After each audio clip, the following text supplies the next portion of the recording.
స్త్రీశక్తి పథకం కోసం సంవత్సరంన్నర వేచి చూసిన అక్కా చెల్లెమ్మలందరికీ రాష్ట్ర వ్యాప్తంగా తిరిగే సౌకర్యం కల్పించలేదు. 16 కేటగిరీల బస్సులు ఉంటే 5 కేటగిరీలు ఇవ్వడం ఏంటి అని చెప్పి జగన్ అంటున్నారు. చాలండి, ఇవాళ మేమేం ఏసీ బస్సుల్లో ఎక్కాలి కాదండి. ఏసీ బస్సుల్లో తిరగాలనో లేకపోతే సూపర్ ఎక్స్ప్రెస్ల్లో తిరిగేసేయాలనో ఏ మహిళన్నా కోరుకుందా, లేకపోతే ఎవరన్నా అడిగారా? నేను జగన్మోహన్ రెడ్డి ఎవ్వరు అడగలేదు.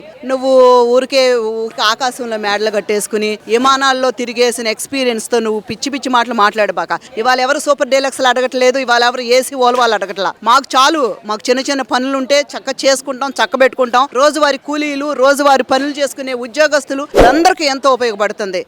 ఆ లిమిటేషన్ లో ఉన్న ఆ 5 రకాల బస్సుల్నే మా మహిళలు ఉపయోగించుకుంటాం. మాకు చాలు, ఇంతకన్నా ఎక్కువ వద్దు. మాకు కావాల్సిందే ఇచ్చారు ఆయన ఇచ్చిందే మేము ఉపయోగించుకుంటాం తప్ప గొంతెమ్మ కోరికలు కోరుకోవడానికి మరి జగన్మోహన్ రెడ్డి లాగా జగన్మోహన్ రెడ్డి ఏమి ఇవ్వకపోయినా గొంతెమ్మ కోరికలు కోరుకోమని ఇండైరెక్ట్ గా హింట్ ఇస్తున్నాడు అనమాట. అంటే ఏంటంటే నోట్ కార్డు ఇది కూడా లేకుండా చేయాలని అనే ఆలోచనలో ఏంటంటే మీరు ఏసీ బస్సులు ఎక్కడమ్మా చెల్లెమ్మలు అది ఇదని రెచ్చగొట్టడానికి ఇట్లా మాటలు మాట్లాడుతున్నాడు. ఒళ్ళు దగ్గర పెట్టుకుని మాట్లాడమని చెబుతున్నాం జగన్మోహన్ రెడ్డికి. ఫ్లైటుల్లో తిరిగి మరి పరదాలు కట్టుకున్న నీకేం తెలుసు ఆడవాళ్ళ కష్టాలు. కాబట్టి ఇట్లాంటి పిచ్చి మాటలు ప్రలాపాలు మాంతే మంచిదని చెప్తున్నాం.